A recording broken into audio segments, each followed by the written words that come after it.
Hello, everyone. Today we're going to talk about how a single decision, made in a heartbeat, can open the door to something you never imagined could happen. I'm standing on the side of a rain-slick street, the smell of wet asphalt thick in the air, watching as the faint glow of headlights cuts through the mist. Somewhere in the distance, a siren wails, echoing between the buildings. My coat is soaked through, clinging to my skin, and my shoes squish with every step.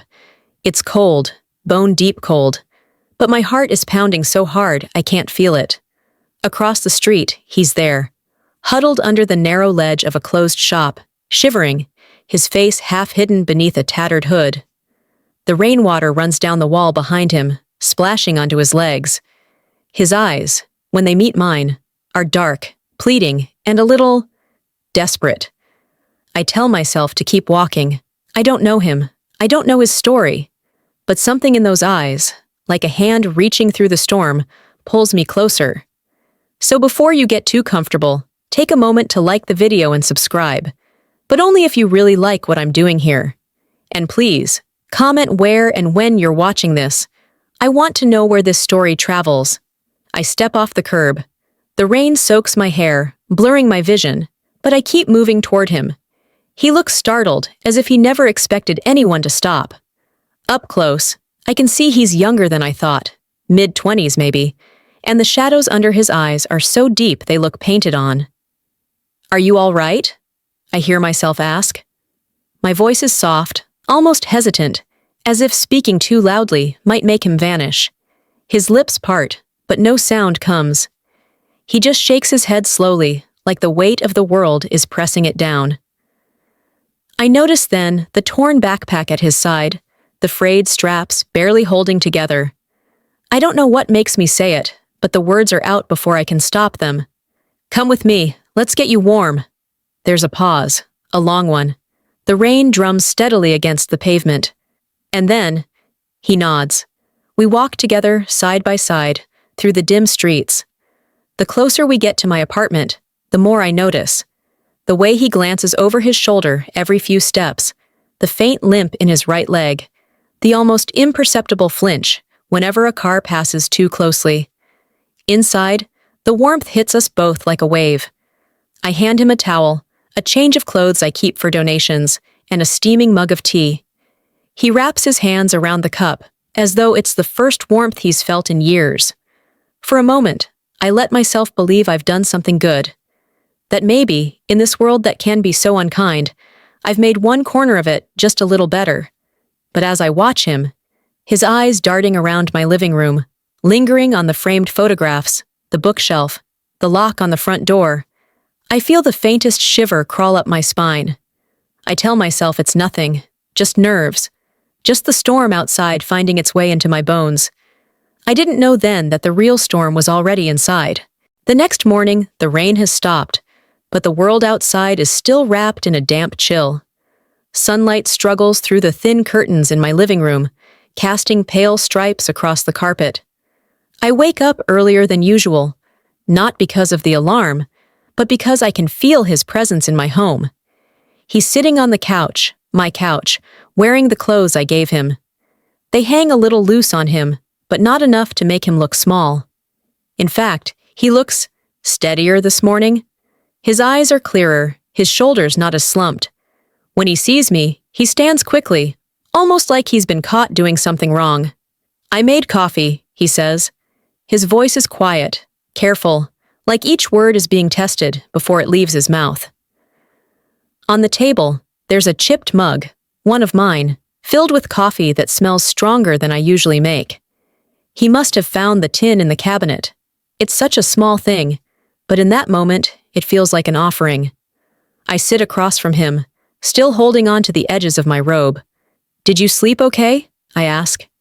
He nods, a faint smile tugging at the corners of his lips. "Best sleep I've had in months." That answer, simple, warm, melts some of the tension I'd been carrying since last night. The way he says it makes me think maybe, just maybe, this was the right thing to do. We talk. Not much, just enough to bridge the silence.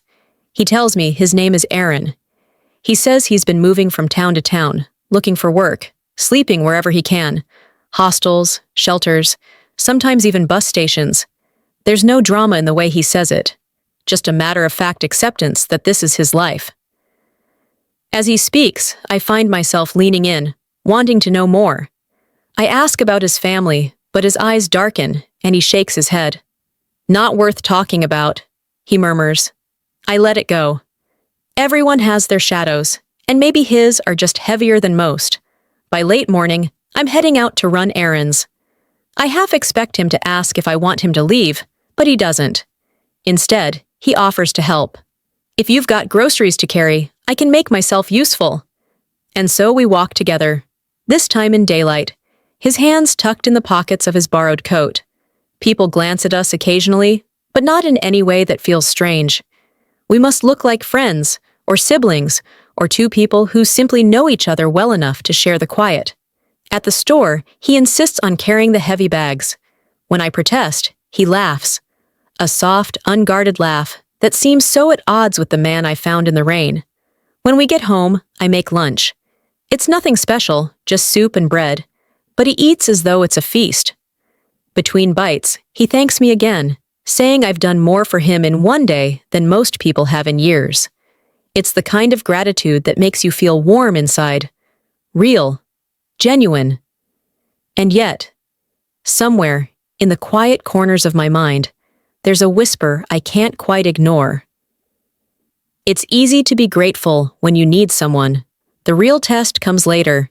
The days after that blurred into a kind of gentle rhythm, the kind that tricks you into thinking everything is safe, everything is normal. Aaron stayed. At first, it was just for a few nights, but each morning brought a reason for him to stay one more day. Rain in the forecast, a job lead that needed follow-up, a headache that made it unwise to be out in the cold. I didn't push. I told myself it was temporary. He started helping with small chores without being asked, washing dishes, tidying the living room, even fixing a leaky faucet I'd been ignoring for months. It wasn't perfect. Sometimes he'd leave things half done, distracted by something else. But the effort was there, and it felt good. One evening, we ended up on the couch together, a blanket draped over our legs, watching some forgettable old movie. Outside, the wind rattled the window panes, but in here it was warm. He talked about music he used to play, how he'd once had a guitar, how he could still remember the feel of the strings cutting into his fingertips. I found myself smiling, listening to the rise and fall of his voice. It was easy to forget the way I'd found him, easy to imagine that he'd always been here, part of my life. We started sharing little things, inside jokes about the way my neighbor's dog barked at the mailman, late-night conversations over mugs of tea. I told him stories from my childhood. He told me about nights spent on train platforms, waiting for a sunrise that never seemed to come fast enough. But as our bond deepened, I began to notice a strange shift. He'd ask where I was going when I picked up my keys. He'd linger in the doorway when I was on the phone, casually pretending to look for something while clearly listening. I told myself it was harmless. After all, he'd been through so much. Maybe he just needed reassurance. One night, though, he surprised me. I was getting ready to go out for a quick dinner with an old friend when he appeared in the hallway, leaning against the wall. "Who's meeting you?" he asked. His tone casual, but his eyes fixed on me. "A friend," I said, slipping on my coat. "What kind of friend?" The question hung in the air a moment too long. I laughed it off, but his gaze didn't waver. There was something in it, a quiet calculation that made my chest tighten. When I came home later, the apartment felt different. Not messy, not disturbed. Just different, like the air itself had shifted. Aaron was on the couch, reading one of my books. He looked up, smiled, and asked how dinner was. I told him it was fine. I didn't mention the faint smell of my perfume in the hallway that I hadn't worn in weeks, or the way my desk drawer, where I kept a few personal letters, wasn't quite closed all the way. I went to bed telling myself it was nothing, that I was imagining things. But deep down, something told me the line between guest and intruder was thinner than I wanted to admit. It was a Tuesday morning when I first noticed the cracks. The kind of morning where the air feels too still, as if the world is holding its breath. I was pouring coffee in the kitchen, the gentle drip from the pot filling the silence, when Aaron came in. He looked tired, more than tired, actually. There was a tension in his shoulders, his jaw set tight, like he'd been up all night wrestling with something. I asked if he was okay. He shrugged. "Just bad dreams," he muttered, eyes fixed on the steam rising from his mug. I wanted to believe him, but his hands were trembling slightly. And then, without looking at me, he asked, "You ever keep something from someone, not to hurt them, but because they wouldn't understand?" The question seemed casual, but it lingered in the room like smoke. I thought about it for a moment, then gave a non-committal answer. "I guess. We all do that sometimes." He nodded slowly, as if my answer was both expected and disappointing. That day, little inconsistencies began to stand out, things I might not have noticed before. He told me he'd spent the afternoon at the library, but when I walked past the corner cafe later, I saw him sitting there, talking to a man I didn't recognize. They were leaning in close, speaking in low voices. When Aaron spotted me through the window, his smile flickered before he waved me inside. I didn't go in. Back at the apartment, I asked him about it. He didn't hesitate. "Oh, just someone I met, looking for work leads." The answer was smooth, quick, too quick.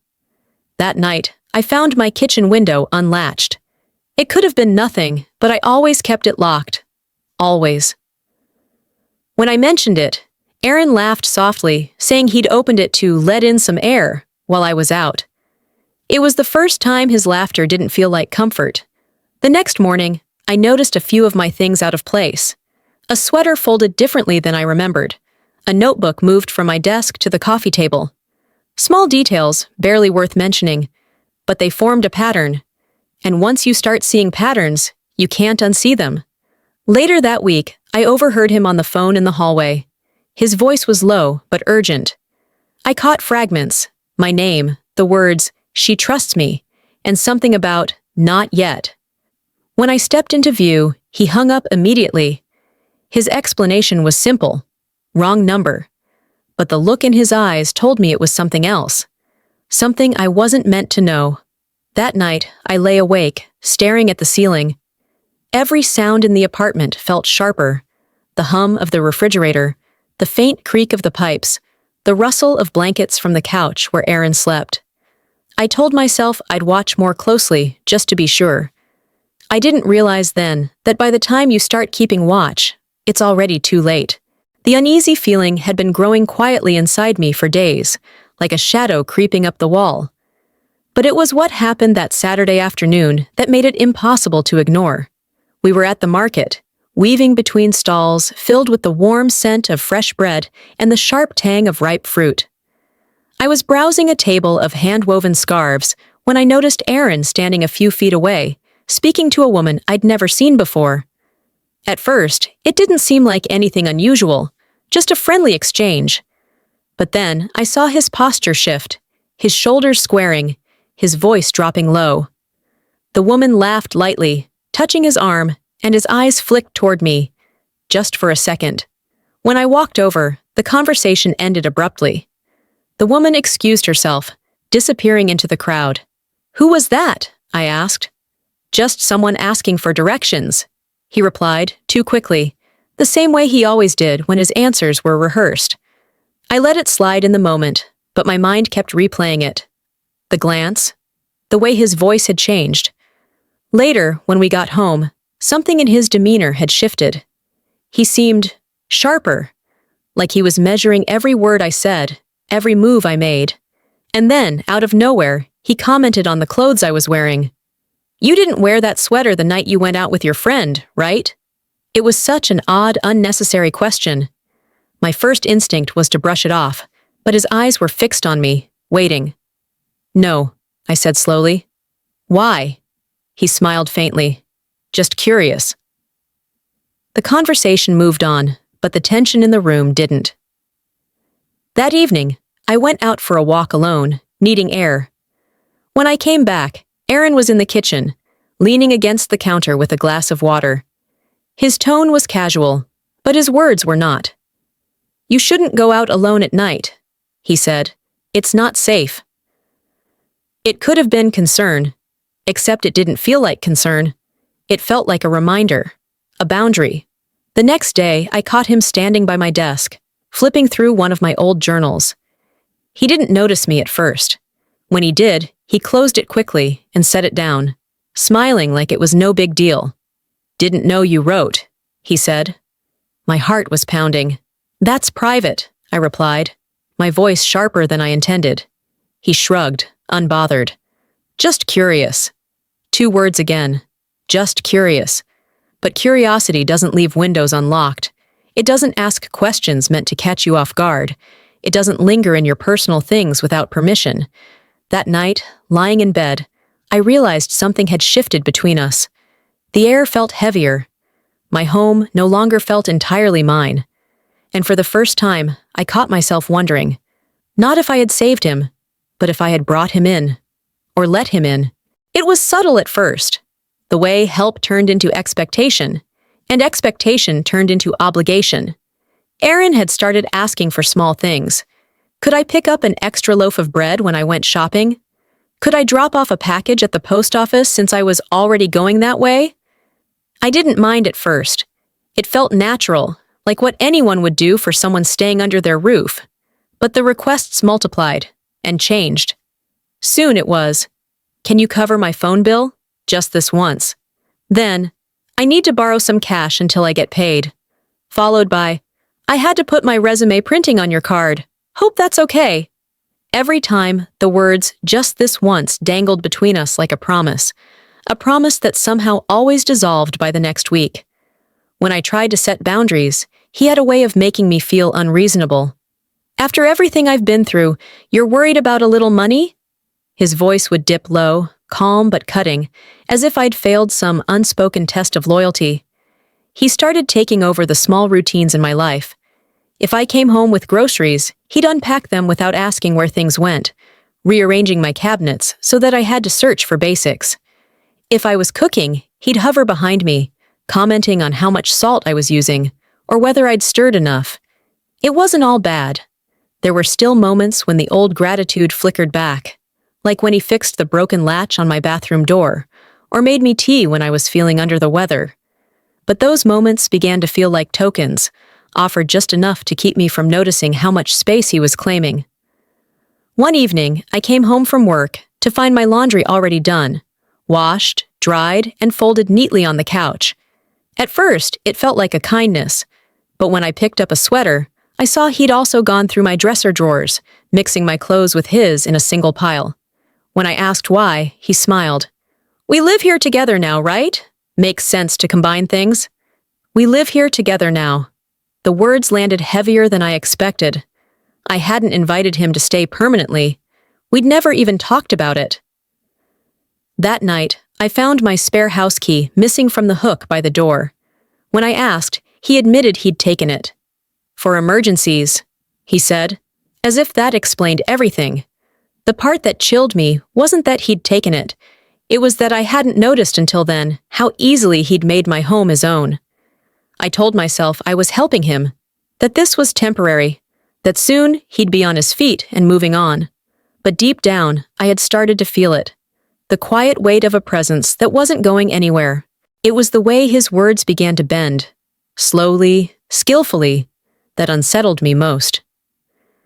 Aaron had always been quick with conversation, but now his sentences carried a different weight. Gratitude had faded into something sharper, something that hooked into me and stayed there. It started with guilt. "I wouldn't even be here if it weren't for you," he'd say, but not with warmth. Instead, it was tinged with implication, as though my decision to help him was a debt I could never fully repay. Not for him, but for me. If I hesitated when he asked for something, he'd sigh.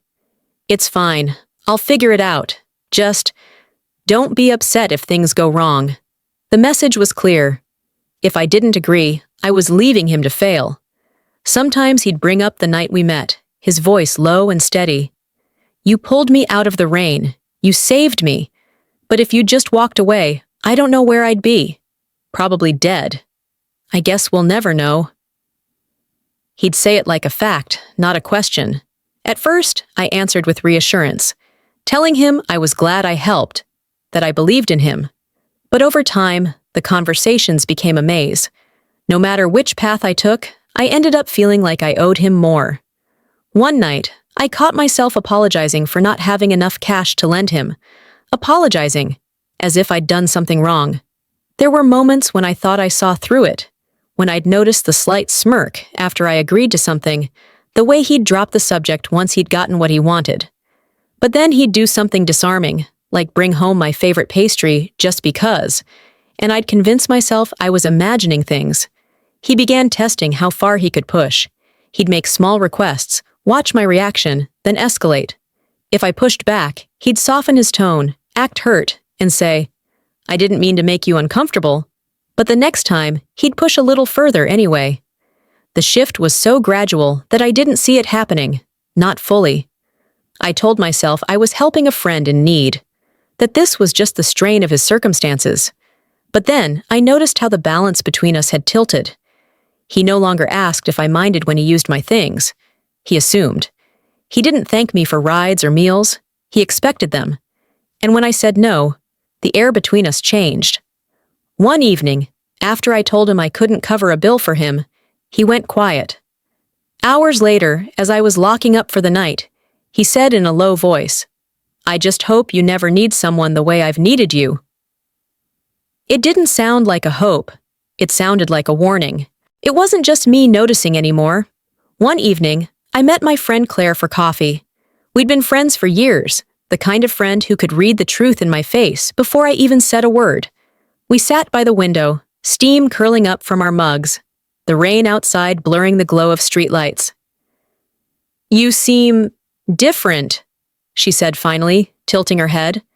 "Not in a bad way, just quieter. What's going on?" I hesitated, unsure how much to tell her. I mentioned Aaron, how I'd met him, how he was staying with me for a while, how I was trying to help him get back on his feet. Her expression shifted almost immediately. "You've always been generous, but do you really know this guy?" I bristled. "Of course I do. Well, I'm getting to know him." Claire leaned forward. "I'm just saying, be careful. I've seen situations like this go wrong. You start out wanting to help, and before you know it, you're the one paying the price." I laughed it off, told her she was being dramatic. But her words stayed with me, like a splinter you can't quite remove. It wasn't just Claire, either. My neighbor, Mrs. Hahn, caught me in the hallway one afternoon and asked, in her gentle way, if the young man was treating me well.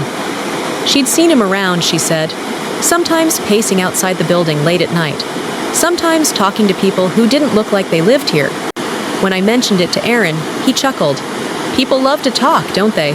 Always making something out of nothing. But that night, I noticed him watching from the window as Mrs. Hahn took out her trash. His gaze followed her until she disappeared into her apartment. The next weekend, my brother stopped by unexpectedly.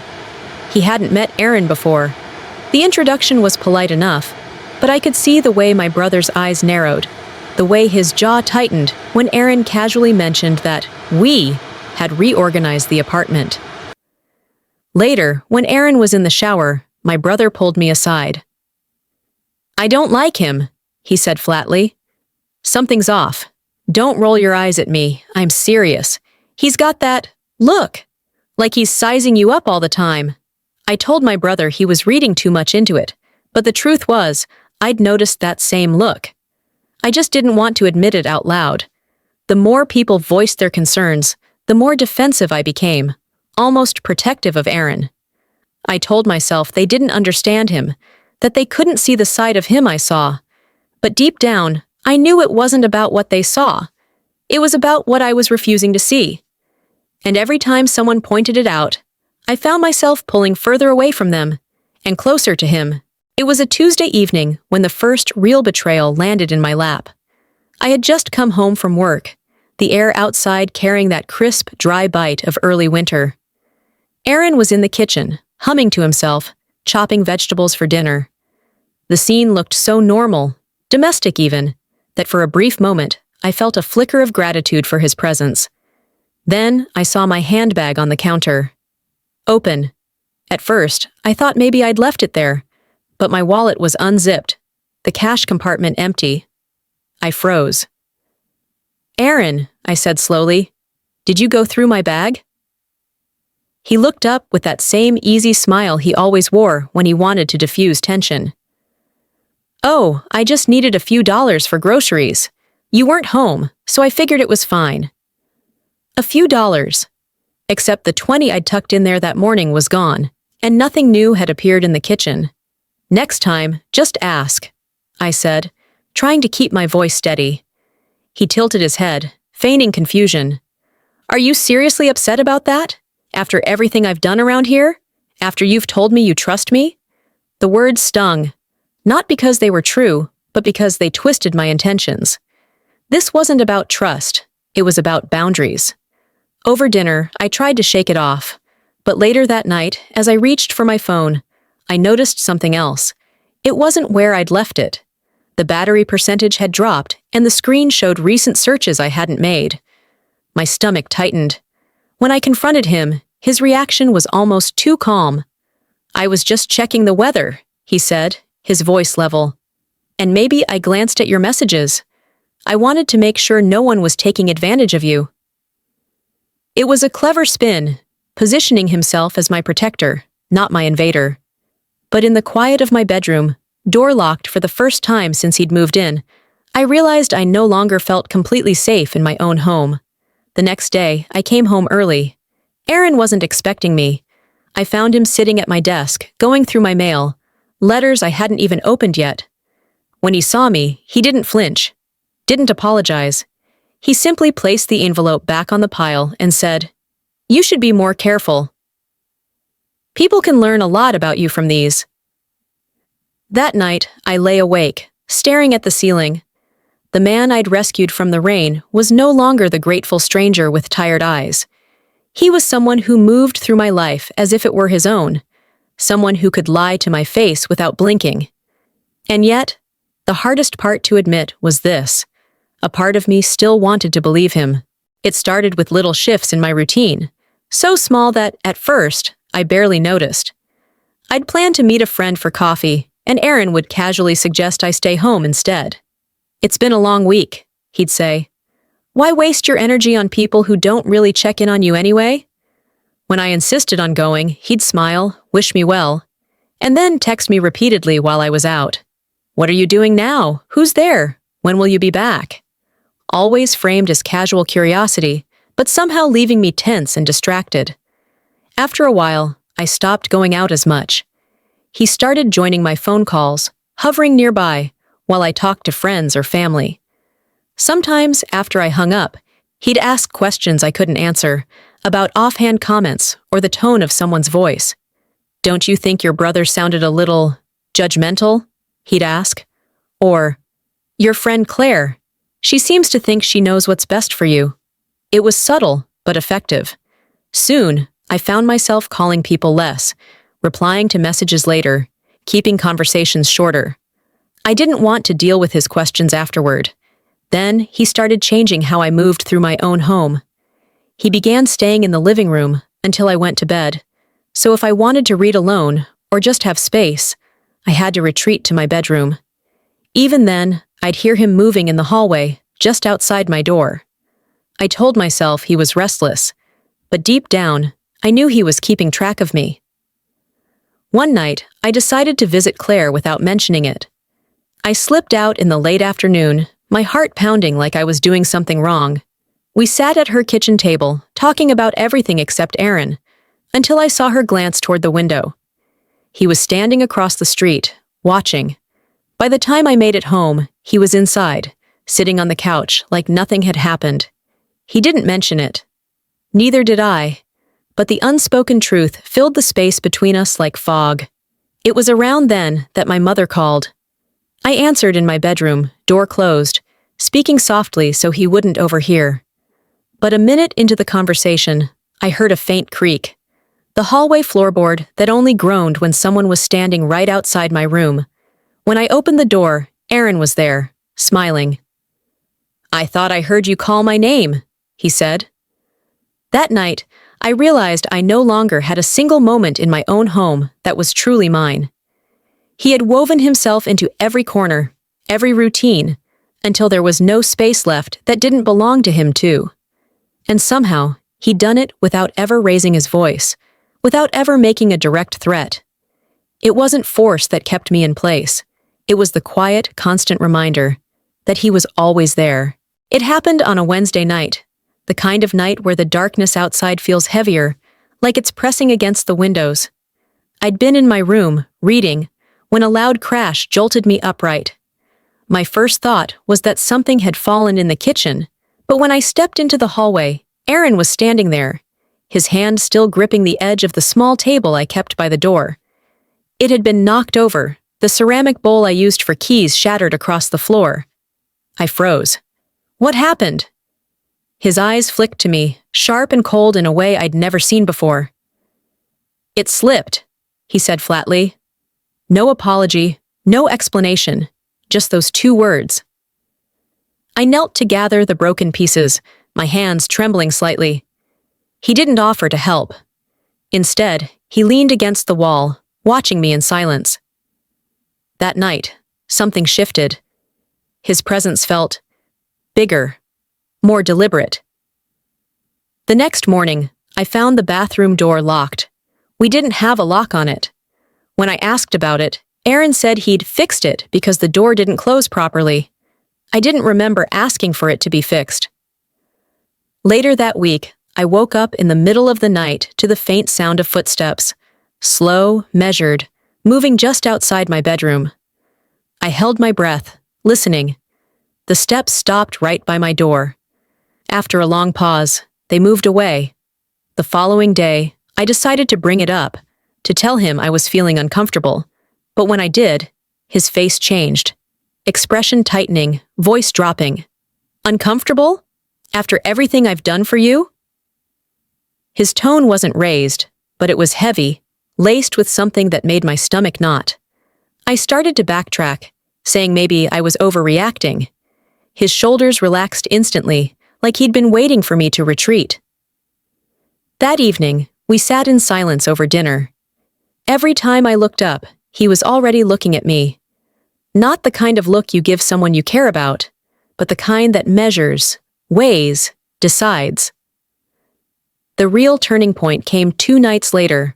I was heading to bed when I noticed my bedroom window was open a crack. It had been locked earlier. When I asked Aaron about it, he smiled faintly. "Fresh air," he said. I closed the window, but my hands shook on the latch. It wasn't just the window. It was the way he'd said it, like he wanted me to remember that he could be anywhere in this apartment, any time he wanted. For the first time, I started sleeping with a chair wedged under my bedroom doorknob.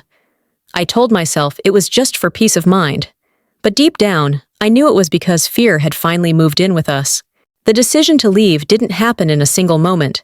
It built slowly, like water rising behind a dam. Each uneasy glance, each quiet intrusion adding to the pressure. By the time I admitted it to myself, the thought of staying felt unbearable. I started small. I packed a small overnight bag, tucking it under my bed where it couldn't be seen. I made copies of important documents, ID, bank information, and hid them inside a book I knew Aaron never touched. I began carrying my keys and wallet everywhere, even when I was just going to the laundry room. It was the calls from Claire that pushed me forward. She'd been checking in more often, her voice softer each time, as if she knew I was speaking in code. "If you ever need somewhere to go," she said one night, "just come." No questions asked. I didn't answer, but I didn't hang up right away either. My plan was simple. Wait for a day when Aaron had somewhere to be, pack quickly, and disappear before he came back. But the problem was, Aaron rarely left, and when he did, he always seemed to return earlier than expected. One afternoon, I told him I had errands and needed to go out alone. He smiled, handed me a list of things he needed, and said, "Don't be long." That was when I realized he was keeping track of my time. The next chance came unexpectedly. A friend of his called, asking for help moving something from across town. Aaron grumbled, but agreed to go. The moment the door closed behind him, I moved fast. Clothes, toiletries, my overnight bag. Everything went into a duffel. I kept the essentials light, knowing I couldn't carry much without drawing attention. Halfway through packing, I heard the rattle of keys in the lock. He was back. I barely had time to shove the bag under my bed before the door opened. Aaron stepped inside, eyes scanning the room with that unreadable calm. "Forgot something," he said, picking up a jacket from the chair. As he turned to leave again, his gaze lingered on me for a moment too long. Then he was gone. That night, I couldn't sleep. I kept replaying that look, like he'd seen something, even if he hadn't said it out loud. 2 days later, I made another attempt. This time, I didn't wait for him to leave. I told him I was meeting Claire for lunch and left early, my duffel bag hidden in a tote so it looked like groceries. My hands were sweating the whole way down the stairs. When I reached the street, I half expected to hear his footsteps behind me. But the only sound was the low hum of traffic, the distant bark of a dog. I didn't look back. Still, even as I reached Claire's door, I knew this wasn't over. Aaron wasn't the kind of person you simply walked away from. I thought leaving would be the hardest part. I was wrong. The first few days at Claire's felt like waking up after a long illness. My body still tense, my mind still braced for the sound of his footsteps in the hallway. Every creak in her apartment made my heart race. I kept my phone face down on the table, afraid of what I might see. At first, there was nothing, no calls, no messages. I almost allowed myself to believe that maybe he'd just let me go. Then, on the 4th day, my phone lit up with a text. "Where are you? We need to talk." I didn't reply. An hour later, "You don't get to disappear on me. After everything I've done for you, you owe me an explanation." By evening, there were 5 missed calls. Claire watched me from across the kitchen counter, her brow furrowed. "Block him," she said. But I couldn't. Some part of me felt that cutting off all contact would make him angry enough to find me. 2 days later, the messages changed. "I'm worried about you. People aren't who you think they are." Then, "I ran into your neighbor. She told me things you should hear from me first." He was trying to pull me back in, the way he always had, through doubt, through curiosity. I didn't answer. The following morning, Claire went to work early, leaving me alone in the apartment. Around 10 a.m., there was a knock at the door. Not a polite tap, but 3 firm raps that made the frame tremble. I didn't move. A moment later, I heard his voice. Calm, steady, too close. "I just want to talk." I stayed silent, gripping my phone like a lifeline. "All right," he said after a pause. "I'll see you soon." The sound of his footsteps fading down the hallway should have been a relief, but instead it felt like a warning. That night, I got another message. "It's not over." I showed it to Claire. Her face hardened. "We're going to the police." But even as we sat there, discussing restraining orders and safety plans, I knew the truth. Pieces of my life were still tangled with his. He had my spare key. He knew my routines, my friends, the places I went without thinking. The next week, I went back to my apartment with a locksmith. The air inside was heavy with that strange stillness I'd grown to dread. Nothing looked disturbed until I saw the chair. The one I'd kept wedged under my bedroom doorknob. It was gone. In its place, on the bed, was a single folded note. "You can lock the door, but you can't lock me out." Changing the locks should have been the end of it. I told myself that once the key he held was useless, the worst was over. But fear doesn't vanish with a turn of the bolt. It lingers, waiting for proof that it's still needed. And the proof came quickly. It started with neighbors mentioning they'd seen Aaron nearby. Not just once, several times, sitting on the bench across from my building, leaning against the brick wall by the corner store. Never approaching, never speaking. Just there. One afternoon, as I was unlocking my mailbox, I felt that prickling sensation, like someone's eyes were tracing the back of my neck. When I turned, he was standing at the end of the hall, hands in his pockets, smiling faintly. "Just checking in," he said, as though we were old friends. I didn't answer.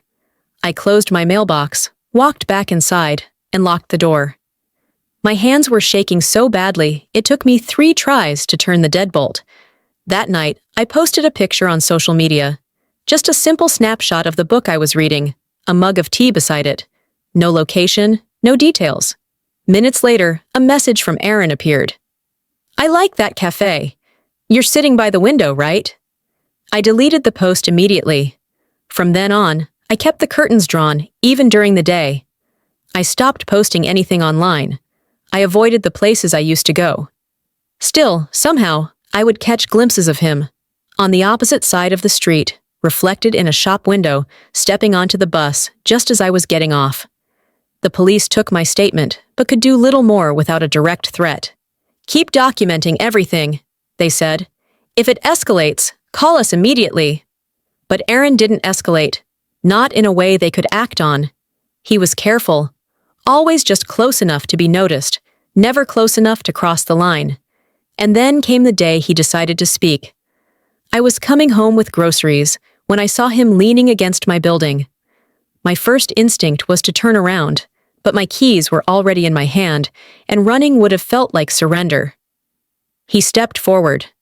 "You've been making me out to be the villain," he said, his voice calm, but his eyes bright with something darker. "But you and I both know the truth. You needed me as much as I needed you." I didn't respond. I walked past him, heart pounding, feeling his gaze burn into my back.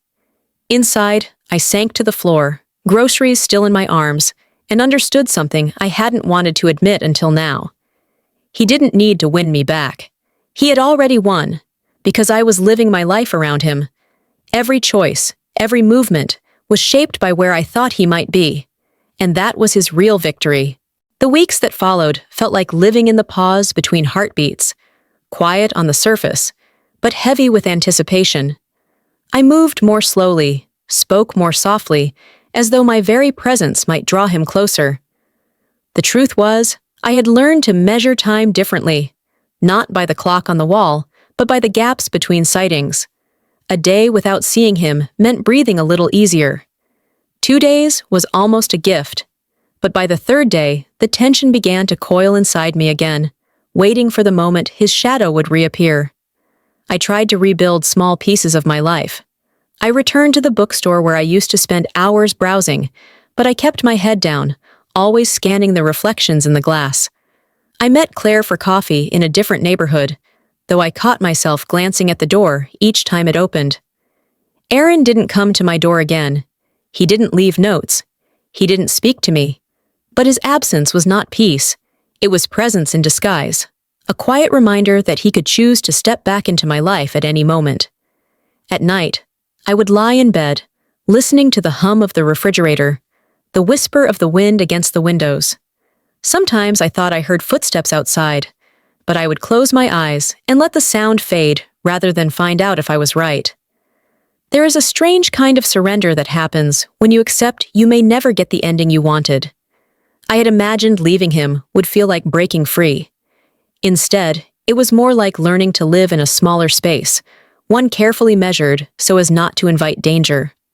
I no longer try to erase him from my thoughts. He is there, woven into the fabric of my days, a reminder of what it costs to open your door to someone without truly knowing them. And yet, there is a quiet strength in knowing I survived.